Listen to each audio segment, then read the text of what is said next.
Al Durr وهذه الكلم بمديح الهادي تنتظم ضاءت بالمختار الظلم وحلا في مولده النغم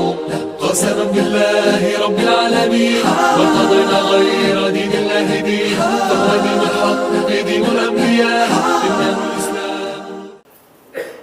بسم اللہ الرحمن الرحیم. آج چھٹے پارے کی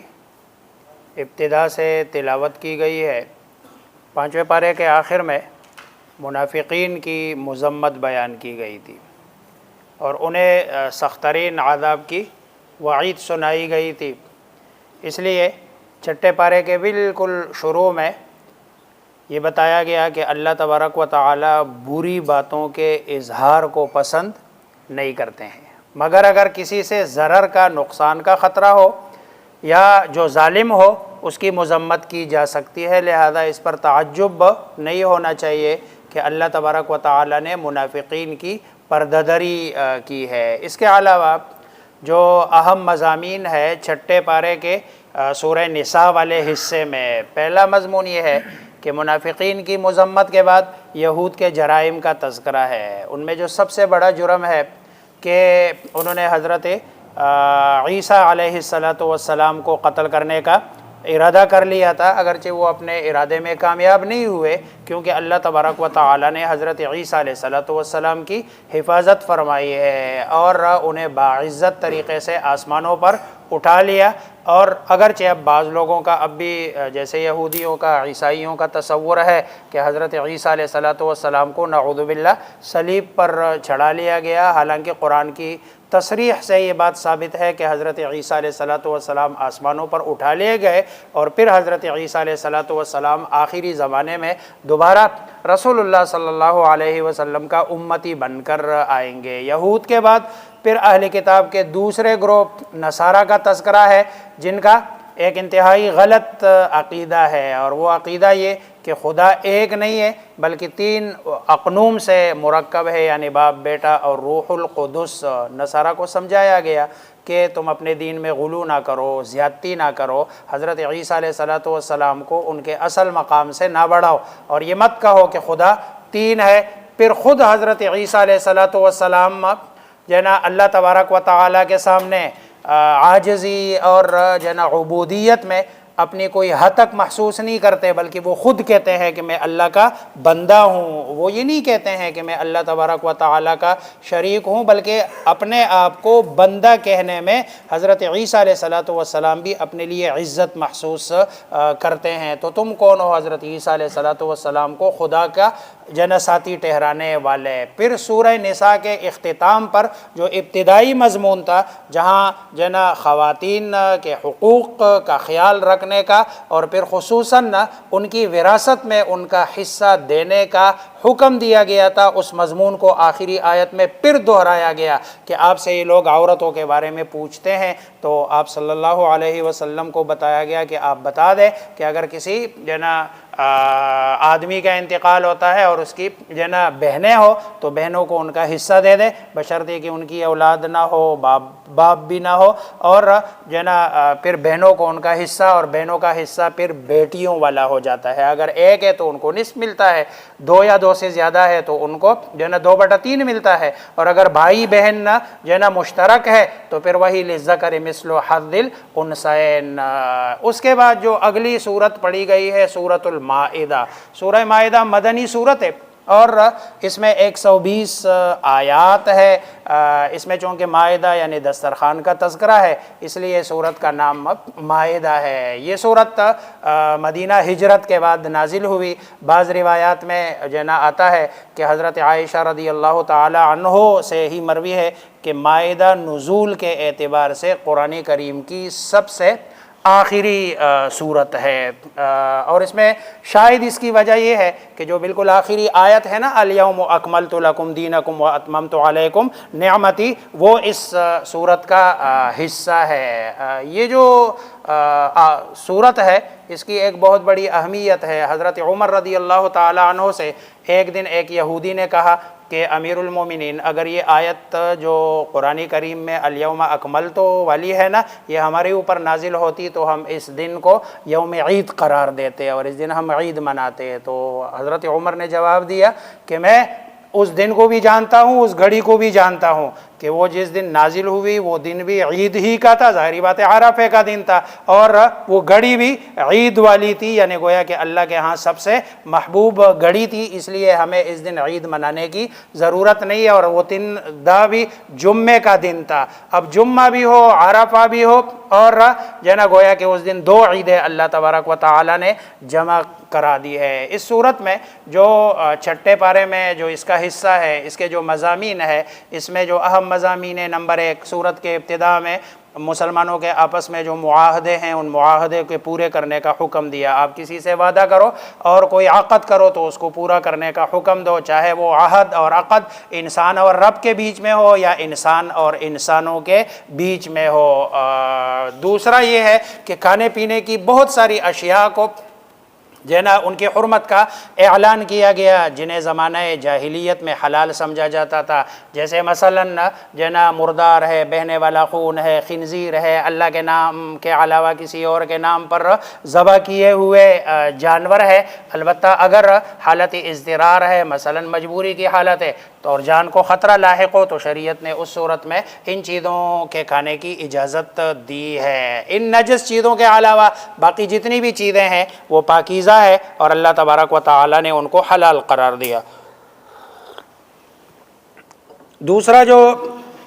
مضمون ہے حلال اور حرام کے بیان کے بعد اللہ تبارک و تعالیٰ نے مسلمانوں پر اپنے اس فضل اور انعام کا تذکرہ کیا کہ اللہ تبارک و تعالیٰ نے وضو اور غسل کے ذریعے سے ان کے ظاہر اور باطن دونوں کو پاک کر دیا تاکہ وہ روحانی طور پر اللہ تبارک و تعالیٰ سے راز و نیاز کر سکے، مناجات کر سکے، اللہ کے سامنے سجدہ ریز ہو سکے۔ بندوں پر اللہ تبارک و تعالیٰ کے فضل و احسان میں ایک یہ بھی ہے کہ اگر پانی پر قدرت نہ ہو تو اللہ تبارک و تعالیٰ نے پاکی کے لیے مٹی کو بھی ان کے لیے پاکی کا ذریعہ بنا دیا، اور یہ اس امت کی خصوصیت ہے کہ اللہ تبارک و تعالیٰ نے ان کے لیے تیمم کی بھی اجازت دے دی ہے، اور یہ گویا کہ اس شریعت کی آسانیاں ہے۔ اس پارے کے جو 7ویں رکوع میں ہے یہود کی بزدلی کا اور ان کے فتنہ فساد کا، سرکشی کا، تکبر کا بیان ہے، اور ان اوصاف کو بیان کرنے کا مقصد سوائے اس کے کوئی اور نہیں ہے کہ مسلمانوں کو ان اوصاف سے بچنا چاہیے، ورنہ جیسے ان پر لعنت کی گئی ہے اور اللہ تبارک و تعالیٰ کے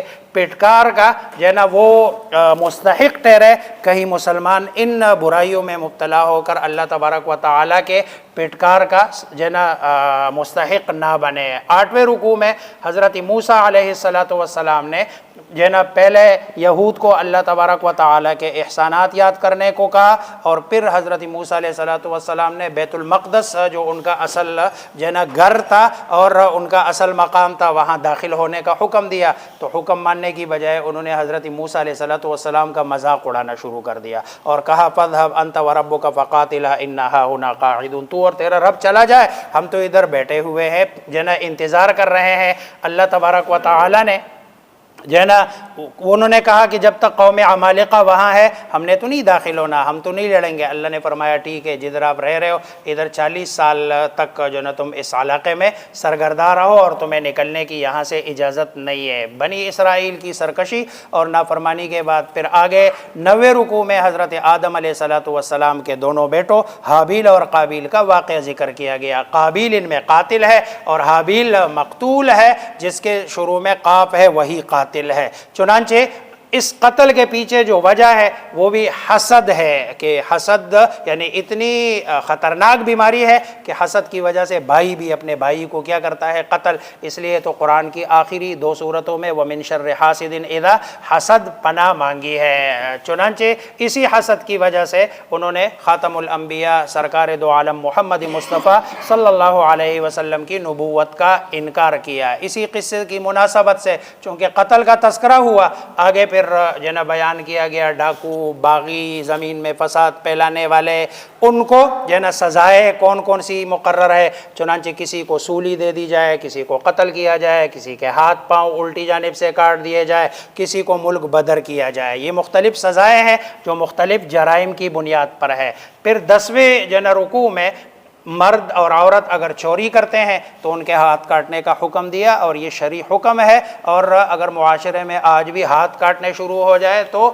جو نا معاشرے سے چوری کا خاتمہ ہو جائے گا۔ پھر آگے ڈاکہ زنی، چوری، فساد کے بعد پھر 2 فسادی گروہوں کا تذکرہ ہے، ایک منافقین اور دوسرے یہود۔ پہلے گروہ کا ذکر اختصار کے ساتھ ہے، دوسرے کا تفصیلی تذکرہ ہے۔ فرمایا گیا اے رسول صلی اللہ علیہ وسلم آپ کو جو نا یہ لوگ جو آپ جو نا غم میں نہ ڈالے کہ یہ لوگ کفر میں جلدی کر رہے ہیں، اور جو اپنے منہ سے تو کہتے ہیں ہم مسلمان ہیں، حالانکہ حقیقت میں وہ مسلمان نہیں ہے، دل سے مسلمان نہیں ہے۔ اور یہ جو یہودی ہے نا، یہ جھوٹ بولتے ہیں، یہ آپ کے پاس صرف جاسوسی کے لیے آتے ہیں، اور ایک جماعت کو وہ بھیجتے ہیں تاکہ یہاں سے باتیں سن کر پھر رسول اللہ صلی اللہ علیہ وسلم کی جاسوسی کر کے اپنی جماعت کو جناب کے پاس لے کے جائے۔ یہودیوں کے ساتھ پھر نصارہ کی گمراہیوں کا بھی ذکر کیا گیا کہ ان کو تورات اور انجیل دی گئی ہے، لیکن انہوں نے ان اپنی کتابوں کے مطابق اپنے فیصلے نہیں کیے۔ آخر میں پھر مسلمانوں کو بتایا گیا کہ یہود و نصارہ سے قلبی دوستی، جگری دوستی نہ کرو، کیونکہ یہ امت اسلامیہ کے سخت ترین دشمن ہے۔ اور پھر آخر میں اللہ تبارک و تعالی نے فرمایا کہ اگر تم نے دوستی ہی کرنی ہے تو پھر یہودیوں کے مقابلے میں جو اصل نصارہ ہے، جو حضرت عیسیٰ علیہ السلام کی تعلیمات کو ماننے والے ہیں، ان کے ساتھ دوستی کرو، کیونکہ یہ بنسبت یہودیوں کے مسلمانوں کے زیادہ کیا ہے، قریب ہے۔ اگلا جو پارہ ہے 7ویں پارے کی ایک پاؤ آج تلاوت کی گئی ہے۔ یہ 8ویں پارے 6 پارے کے آخر میں جو حقیقی نصارہ ہے ان سے دوستی کرنے کا حکم دیا گیا، جو اپنے دلوں میں مسلمانوں کے لیے نرم گوشہ رکھتے ہیں۔ اب 7ویں پارے کے شروع میں بتا دیا کہ بعض نصارہ تو ایسے ہیں کہ قرآن کریم کی تلاوت سن کر وہ اپنے آنسوؤں پر قابو نہیں رکھ پاتے، اور وہ ان کے دل اللہ کے خوف کی وجہ سے اتنے نرم ہو جاتے ہیں کہ وہ بے اختیار ان کی آنکھیں چلکنے لگتی ہے۔ اور یہ آیات وہ حبشہ کے ان نصارہ کے بارے میں کہ جہاں رسول اللہ صلی اللہ علیہ وسلم نے جو ایک وفد بھیجا تھا، اور وہاں حضرت جعفر طیار نے سورہ مریم کی پوری سورت سنا دی تھی، تو وہاں ان کے آنسو آئے تھے۔ پھر آگے بتایا کسی چیز کو حلال یا حرام کرنے کا اختیار صرف اللہ کے پاس ہے، اس کے علاوہ کسی کو حلال اور حرام کا اختیار نہیں ہے۔ اور پھر اصل میں آگے بتا دیا کہ اسلام اعتدال کا دین ہے، نہ اس میں افراط ہے، نہ تفریط ہے، نہ غلو ہے، نہ کمی ہے، نہ زیادتی ہے، درمیانی دین ہے اسلام، اس لیے درمیان اور اعتدال کے ساتھ اس میں رہو۔ پھر قسم کا کفارہ ذکر کیا گیا کہ لغو قسم پر تو کوئی دنیاوی مواخذہ نہیں ہے۔ زمانے ماضی کے کسی بات پر اگر کوئی بندہ قسم اٹھاتا ہے جھوٹی تو یمین غموس ہے، اور تیسرا یہ ہے کہ زمانے مستقبل کے کسی بات پہ کوئی بندہ قسم اٹھاتا ہے جس کو یمین منعقدہ کہتا ہے کہ اللہ کی قسم میں یہ کام کروں گا، اور پھر وہ نہیں کرتا، یا کہتا ہے میں نہیں کروں گا اور وہ کرتا ہے، قسم توڑ دیتا ہے، تو اس کا کفارہ یہ ہے کہ 10 مسکینوں کو کھانا کھلائے یا 10 مسکینوں کو کپڑے دے۔ اگر یہ 2 کام نہیں کر سکتے ہیں تو پھر اگلا کام یہ ہے 3 دن کے روزے رکھے۔ پھر آگے شراب ہے، جوا ہے، پانسے ہے، بت ہے، ان سب کو کہا ہے کہ یہ حرام ہے، شیطانی اعمال ہے، ان کو ان کے ذریعے سے شیطان مومنین اور مسلمانوں کے دلوں میں عداوت کے بیج بوتا ہے، اس لیے اس سے رکو۔ اللہ کے ذکر سے اور نماز سے بھی یہی چیزیں روکنے والی ہے۔ احرام کی حالت میں خشکی کا شکار تو جائز نہیں ہے، البتہ جو سمندری شکار ہے اس کی شریعت نے اجازت دے دی ہے۔ آگے پھر احرام کی مناسبت سے اللہ تبارک و تعالی نے بیت الحرام کعبہ اور شہر حرام کا بھی تذکرہ فرمایا کہ یہ کعبہ کی خصوصیت ہے کہ اللہ نے اسے اور اس کے آس پاس کے سارے علاقوں کو حرام قرار دیا اور حرمت والا قرار دیا۔ اگلی بات یہ ہے کہ زمانے جاہلیت میں جو بہت سارے جانور لوگ غیر اللہ کے نام پہ چھوڑتے تھے، جن کو بحیرہ، صائبہ اور وسیلہ اور حام، ان کو بھی منع کیا گیا ہے۔ آخر میں جب کسی کو موت کی آہٹ محسوس ہونے لگے تو اس کو چاہیے کہ وہ قابل وصیت امور کے بارے میں وصیت کر جائے، اور وصیت میں 2 بندوں کو گواہ بنا لے۔ پھر آگے وہ جو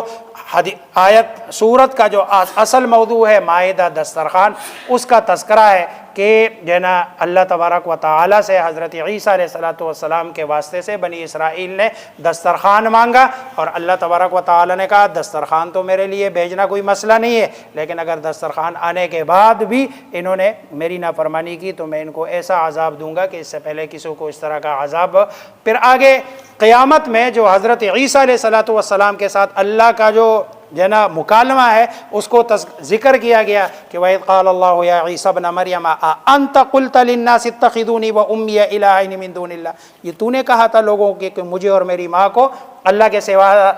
نا معبود بنا کے ہمیں پوج دو۔ تو حضرت عیسیٰ علیہ السلام فرمایا کہ سبحانک، اللہ تو پاک ہے، میں ایسے کیسے کہہ سکتا ہوں، میں تو ان کو یہی کہتا رہا کہ اعبد اللہ ربی، اللہ کی عبادت کرو اور اللہ کی پرستش کرو۔ جب تک میں تھا میں تو ان کا ذمہ دار تھا، لیکن میرے بعد میں ان کا ذمہ دار نہیں ہوں، تو ہی ان کو جو ہے نا جانتا ہے کہ میرے بعد یہ کیا کرتے رہے۔ آخر میں وللہ قیامت کے دن کی منظر کشی اور اللہ تبارک و تعالیٰ کی جو ہمگیر سلطنت ہے، وللہ ملک السماوات والارض وما فیہن، یہ ذکر کر کے سورۃ مائدہ اپنے اختتام پر پہنچا۔ اللہ مجھے آپ سب کو سمجھنے عمل کرنے کی توفیق عطا فرمائے۔